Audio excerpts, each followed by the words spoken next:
so I had to walk my dog. So now we're back. One thing that you cannot do is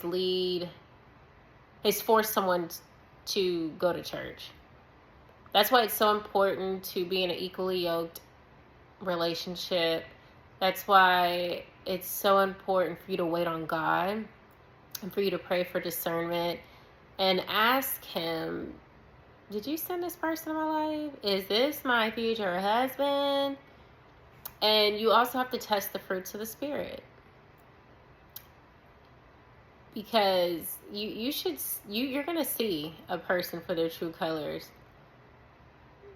if they're able to wait and abstain from sex until you are married. If you are progressively moving towards marriage and they're not just wasting your time, and you are not just wasting your time from being disobedient and not jumping out of a relationship when the Lord has clearly given you 8 billion signs.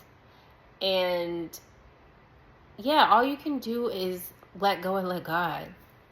At that point, it's a God problem. It's out of your hand. It's out of your control. You can't force someone to do something that they do not want to do. You just have to let go and let God and pray for that individual. And that's it. And remove yourself from the situation. So that's exactly what I did. Instead of healing and drawing closer to the Lord, I got closer. I prayed. He picked my face off the floor. But then I immediately jumped into another relationship. I don't know how immediate it was. I think it was a couple months after. I remember someone I went to college with in Tyler, Texas, sliding in my DMs, hitting me up. And I was like, hey, oh my gosh, what you been up to these days? And now we've always been like, I can't really say friends, but I would say acquaintances. I remember him asking me out to the movies in college, and I declined because I was in a relationship. But I tried to inform the guy I was dating. I was like, oh, we're just friends, it's just two friends going on to the movies. He's like, no, see, I have to date. So I didn't really know if he liked me like that. Fast forward, now we're older, we're out of college. I am now a flight attendant. I believe it was 2017.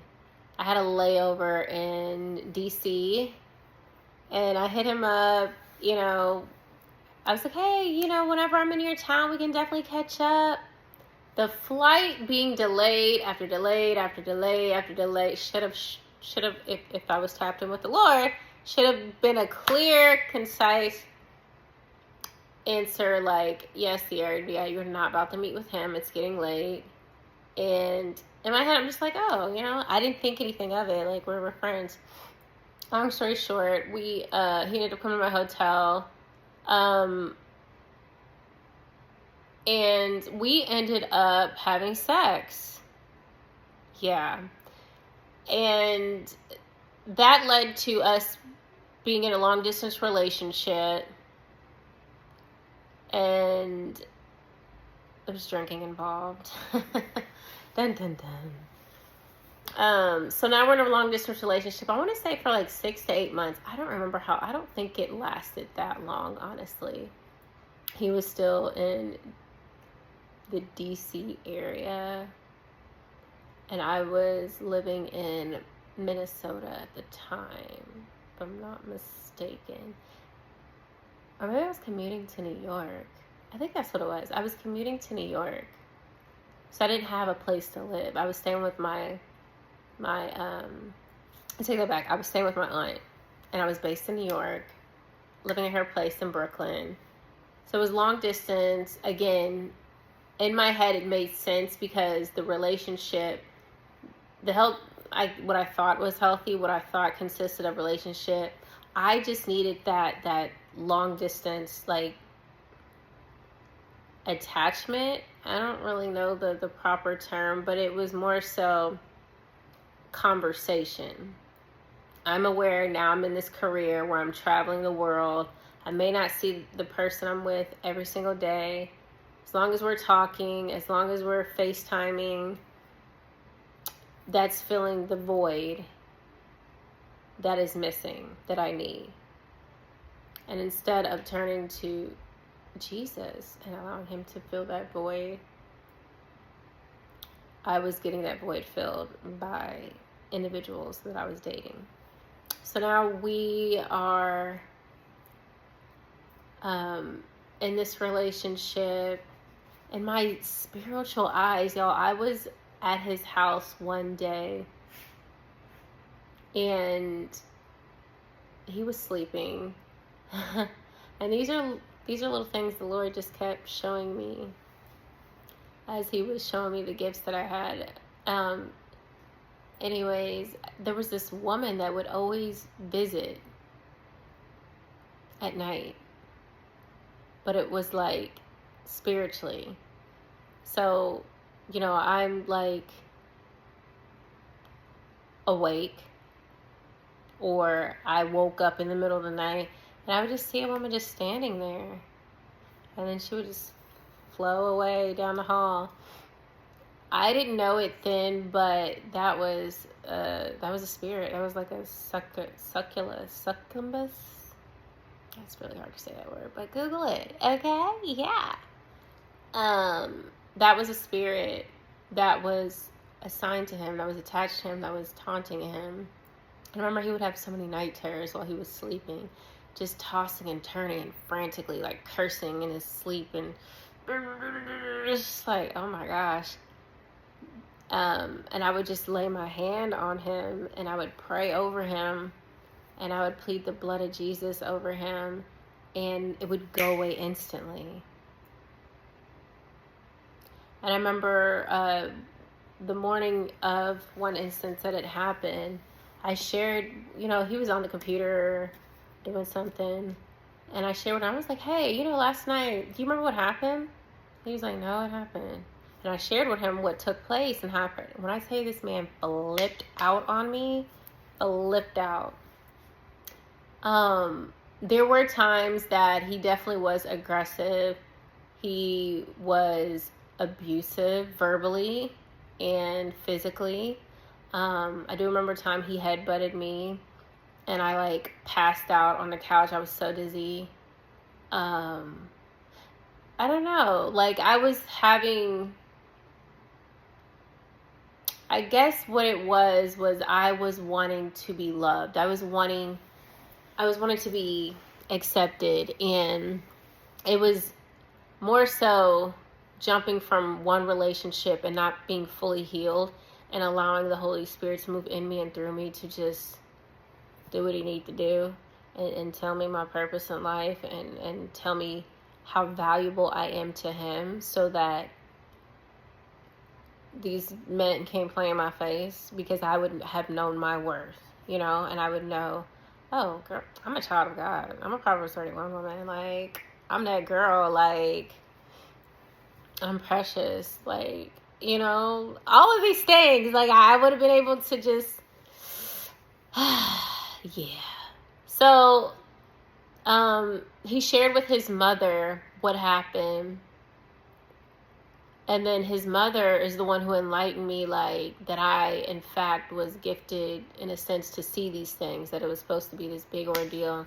And then I still brushed it off. I was just like, oh, okay, I've been doing that since I was a child. Like, I've been, I didn't think nothing of it. But apparently it was this, this spiritual awakening, big deal. And I had already gotten my transfer to Atlanta. I was already, transitioning and finding a place out there to stay, and he wanted to come with me, and I'm like, absolutely not. If you find a job and you get a place, then that's cool, we could be together. But yeah, I was definitely not about to shack up anymore, because I allowed the guy that I was dating for 8.5 years to move into a house that I had when he got out the military, and that was toxic. So anyway, no, I was not about to make that mistake again.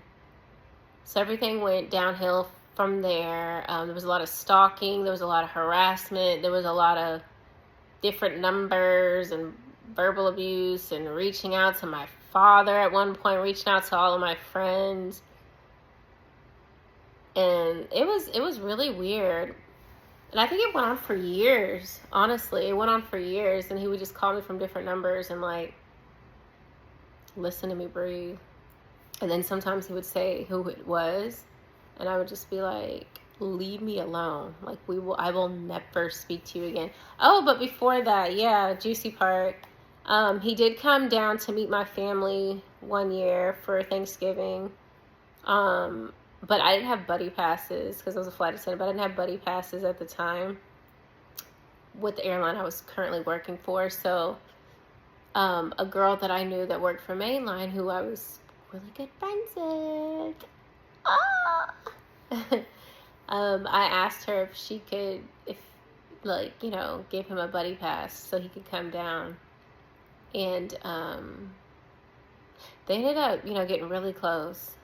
And to this day, they're still really close. And I seen a lot of inappropriate, when he was down, visiting my family, I seen a lot of inappropriate conversations in his phone that he was having with her. And I later found out he had a child who was in Dallas as well. And so he wanted to see her. It's like, it was so much. Like, listen, Lifetime movie, hit me up. Because I got a lot your girl done went through. Like, I can't make this stuff up. Like, found out he had a child that he was never able to see. And apparently he was stalking one of his exes too. So when he came down to Dallas, he begged me to see her. And then there was drama. And then she informed me, I'm pulling up to this address because, sob story. Oh, I never got to see her and I didn't really want to see her. And I think she was 7 at the time. And then there was drama. Yo, I am really rambling. You can fast forward through this part if you don't want to hear it because I got a lot to be tested. I still got a lot. But yeah, it was a lot of drama. And it got so bad that I think it got really bad. It got really bad. Long story short, he flew back home. But before he flew back home, I think the first night he came down, we went to the club. And he was so, I don't know, like it would be these moments where he was not himself. Whatever that means, clearly. But yeah, and he was really aggressive to my best friend when she was trying to talk to another guy and dance with another guy. And I later found out that, they had something going on. So there was all these things. There were so many moments. And he was literally a wolf in sheep's clothing. Like, but again, when the enemy knows that you desperately want love and you want relationship and you want companionship and all of these things, then it's so easy for him to just slide a counterfeit right there. Right when you're in your healing journey, right when you drawing closer to the Lord, right when you're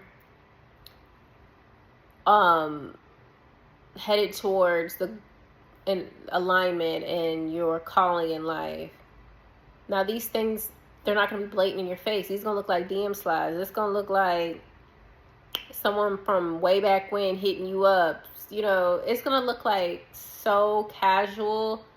You are going to be so confused, just like I was so confused, thinking like, oh my gosh, maybe this is it. Maybe this is the one. Maybe these are all distractions to just prolong what God has assigned for your life, because the enemy's job is to still kill and destroy. So if he can steal your time, if he can steal your sanity, if he can steal a lot of things, then he will do just that. One gentle but important truth is wanting love does not make you weak. and repeated heartbreak often means you were searching for safety, in which I was. And I was searching to feel chosen, loved, in hopes that love would heal old wounds of abandonment from my mother and the rejection,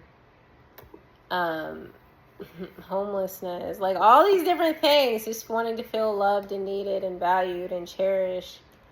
And God does not condemn you for longing these things and wanting these things. He's going to fulfill them in His timing. And you have to know that He wants the very best for His daughters and His sons. And if you go to Him to seek His face and just give Him the rundown, like, hey, did you send this person, or is this what the enemy sent? He's going to let you know. You know, to be patient or to pray. And if you can't fully discern yet, pray and fast. Get the prayer team involved, you know. Get the homies involved. But it's definitely important because it's going to save you from a lot of heartbreak.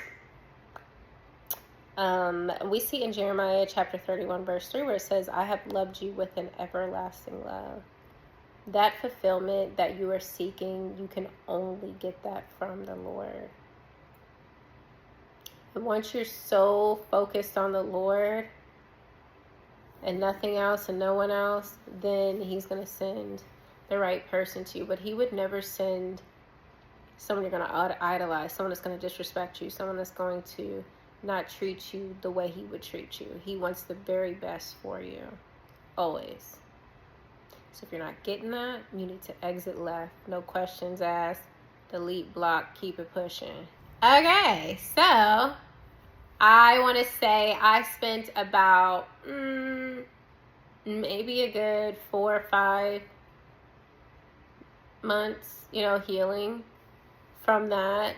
A lot of things that I would do after a breakup was go harder and work.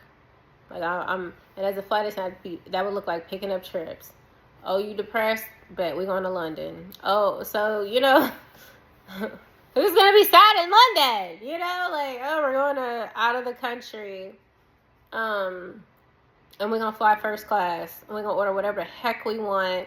We're going to get there. We're going to go shopping. We're going to eat whatever we want. So I was doing a lot of that. I went to Amsterdam with a couple other flight attendant friends. And Amsterdam is very promiscuous. Amsterdam has a dark, lustful spirit over the city.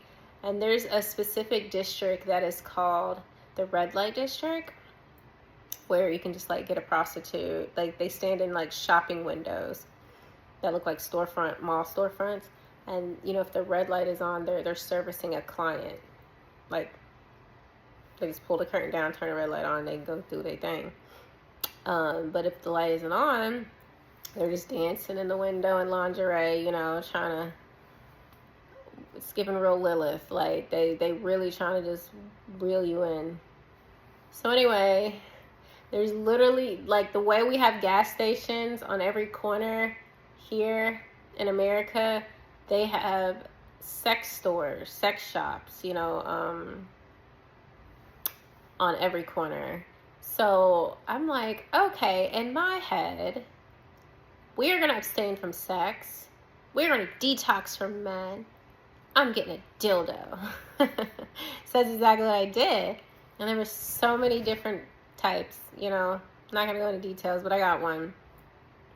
And so that became what I used. And that was a loophole, what got me into masturbation.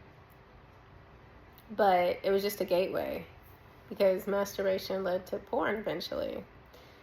So now I moved locations in Atlanta, and I started conversing and talking to someone else from my past. And it's weird because all these people I never knew, just casual conversations that I had in college.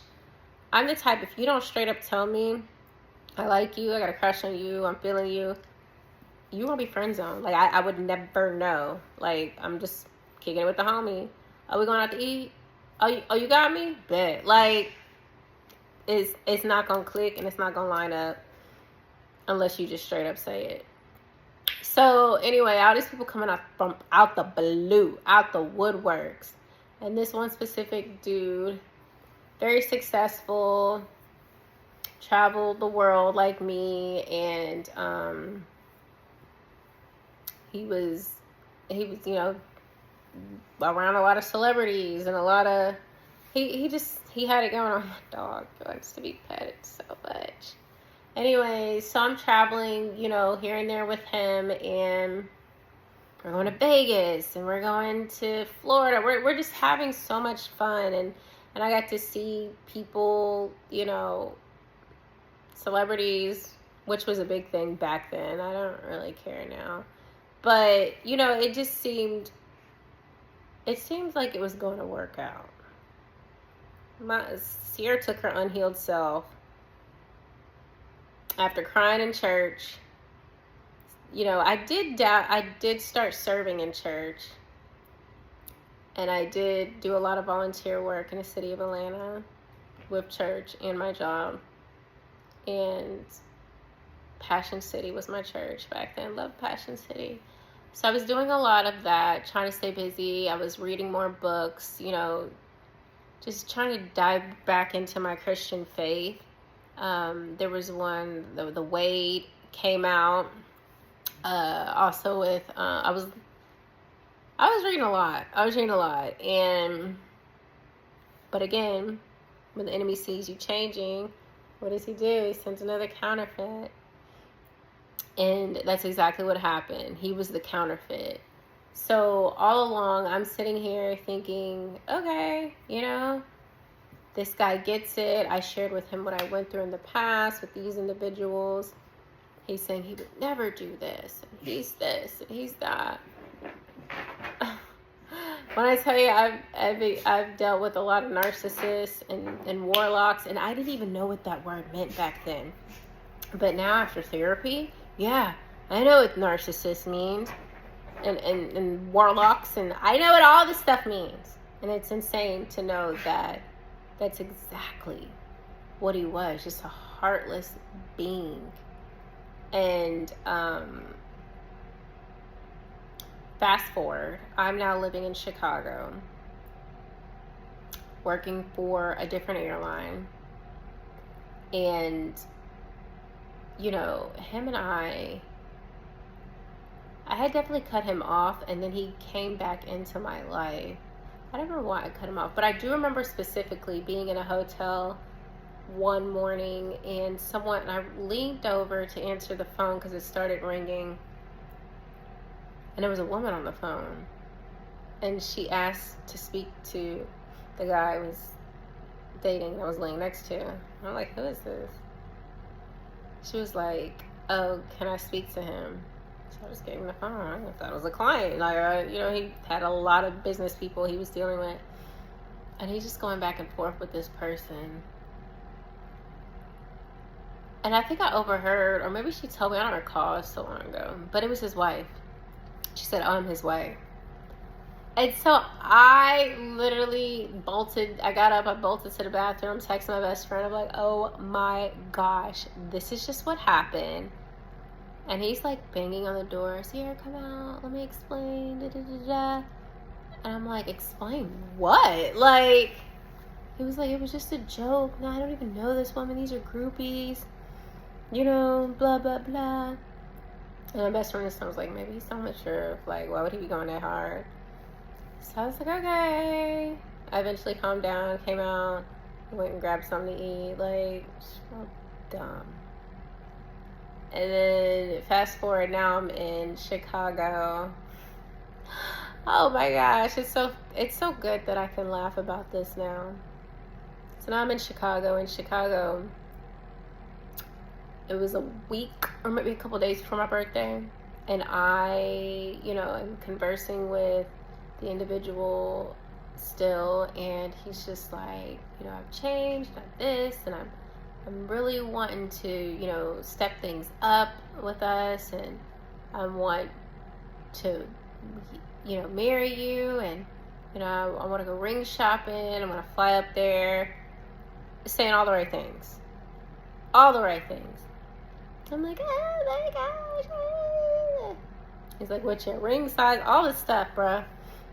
And then my birthday was coming up, so I'm like, okay, purr. And then I go out to eat that night, and I get a phone call while I'm sitting at the bar. Because her BC years, she did go to a bar. So now I'm at a bar, and I get a phone call from a random number. And I think it was his number. No, it was a random number. I don't know why I answered. I guess it was late at night. I think it was like 8 or 9 or 10. I don't know. So I answered, and it was a woman, and she's like, hey, this is so-and-so's wife. I'm like, girl, stop playing on my phone. Stop. Not the man that just told me we going ring shopping.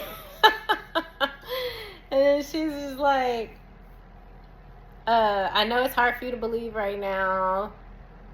I'm so sorry this happened to you. This is something he does with so many women. We've been married for this amount of years.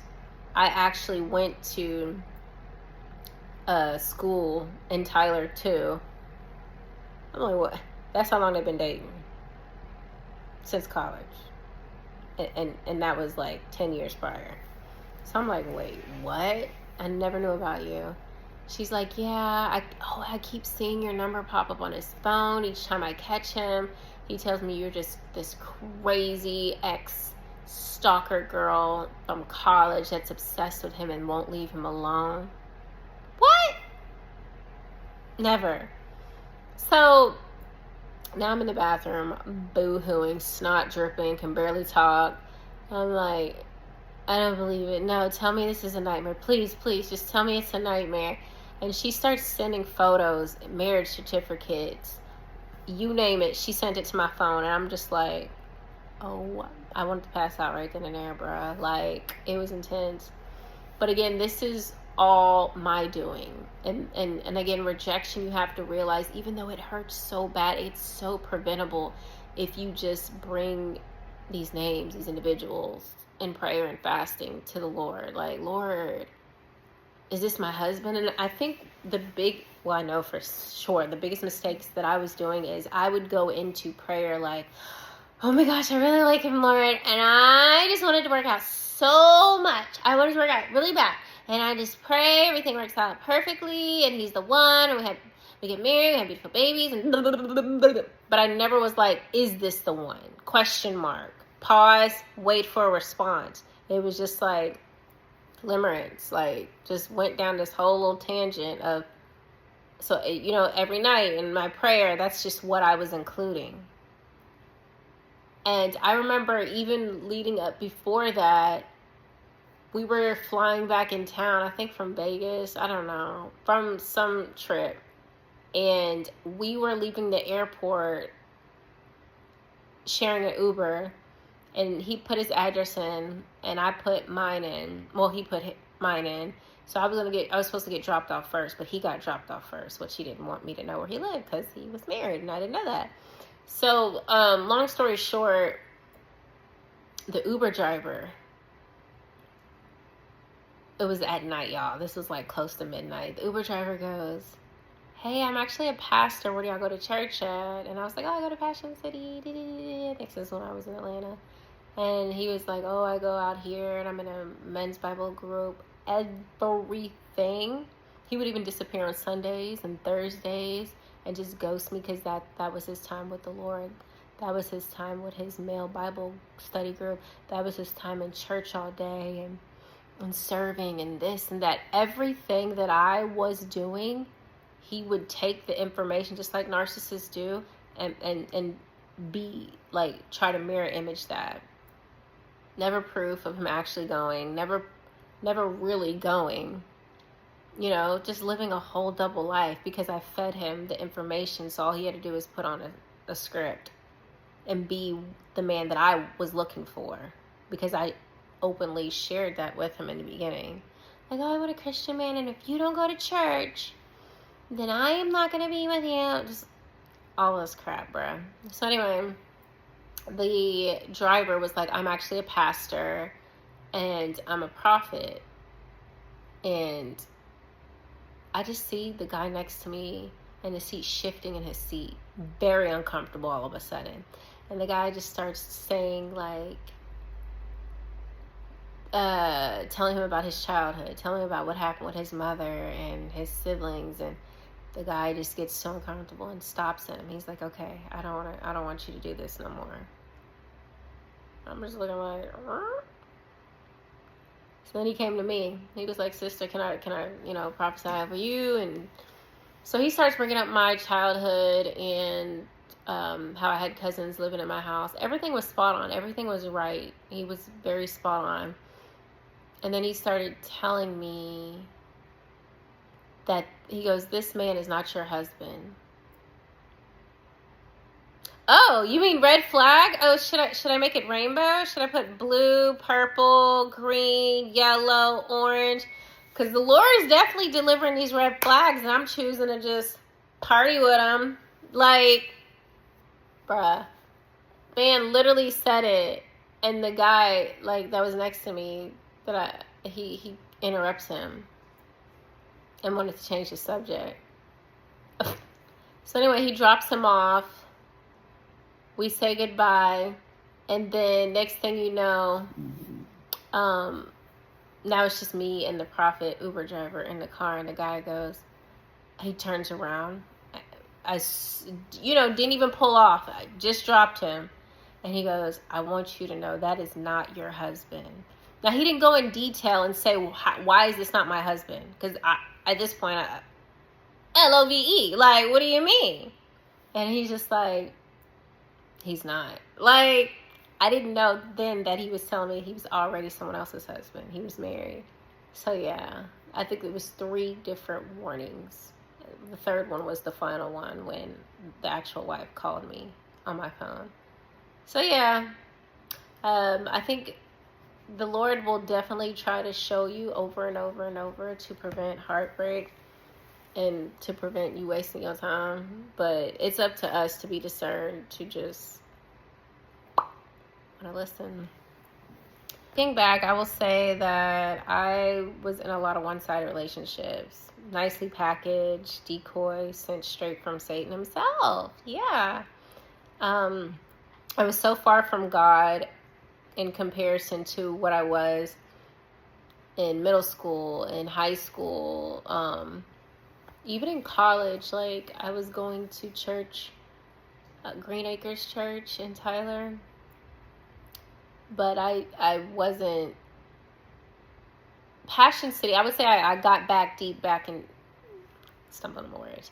I got deeper in my faith again when I was in Atlanta at Passion City Church, but it still wasn't enough. I never knew the difference until 2023 between relationship and religion, and which is why I missed all the warnings. And all of these relationships, I was seeking validation, love, comfort, support, and never taking them to the Lord, and missing all the red flags. So now I am living in Houston, Texas, close to my first house solo. And I guess I forgot another relationship in Chicago. Ooh, yeah, that was another ordeal. Someone that wasted my time. Started off saying that they wanted kids, and then come to find out they didn't. And again, was living a double life that I found out. And I just kind of ghosted and went to Houston. But I opened the door back. Of course, when healing comes, knock, knock, knock. Hey, remember me? I changed, and I now want kids, and let me fly down, and let's talk. And it was just a lot of just bringing narcissists and toxicity back into my life, when the Lord was just really trying to get my attention. So I am fast forward now in 2020, COVID hit, and I went through this spiritual awakening. I had roommates at the time renting out my rooms in my house, and I ate some, what was it? Ginger. I had a ginger shot. And the ginger shot took me into anaphylactic shock. By the time we were at urgent care, I passed out completely on the floor. There was no pulse.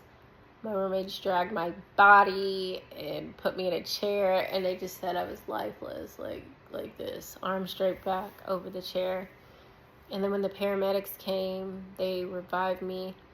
But what I remember while I was out is having a conversation with Jesus, and he's just like, you got to get it together. You got to get your life together. I didn't send you down here to be doing what you're doing.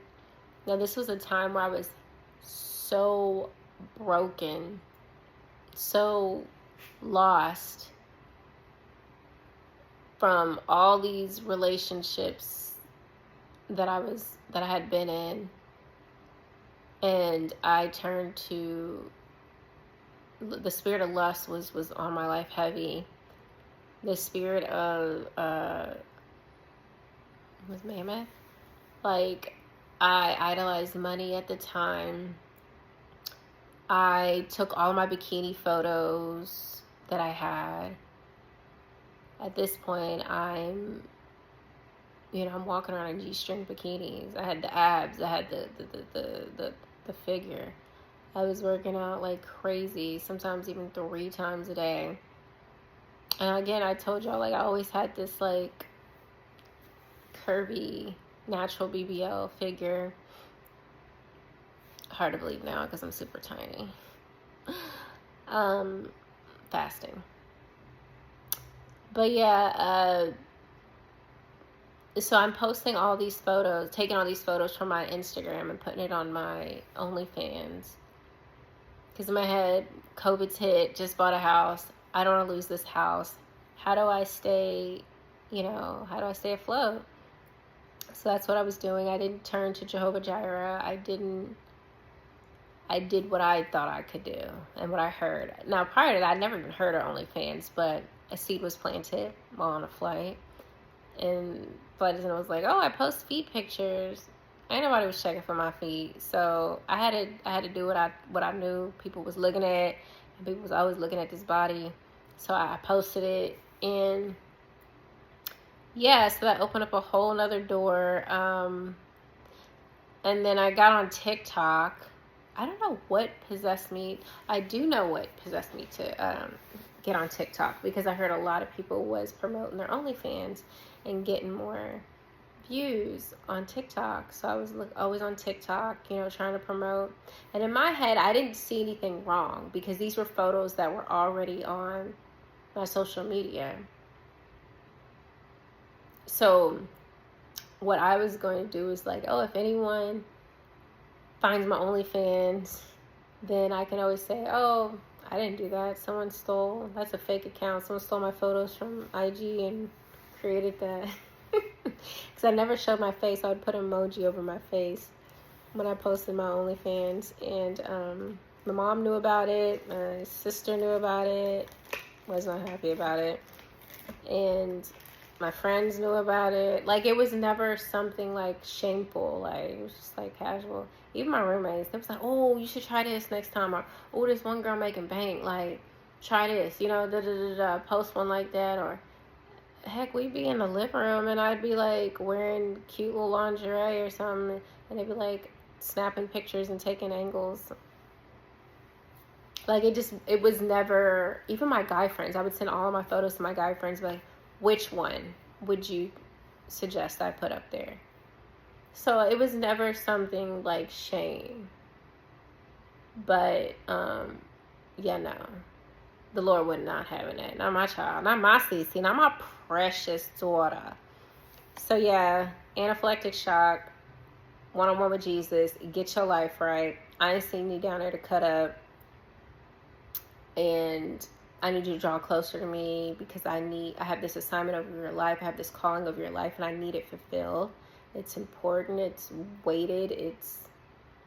There's a lot of people attached to your life, and they're looking at you right now, and I'm not impressed. I'm not happy with what I see. So I need you to get it together. So that woke me up. That was intense.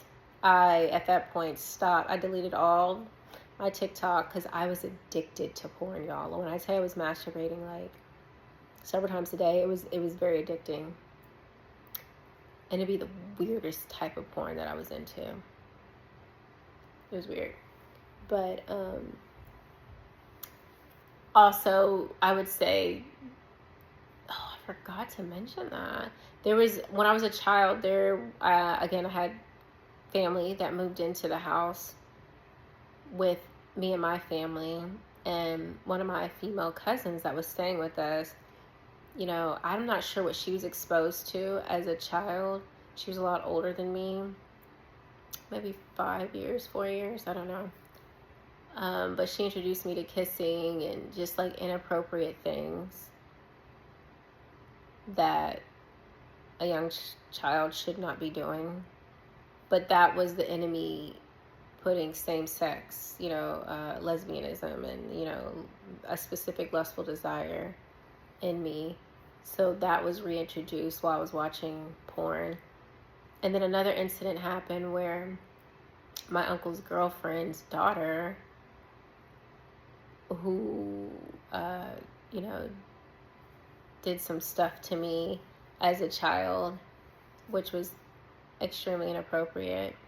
And so that was reintroduced.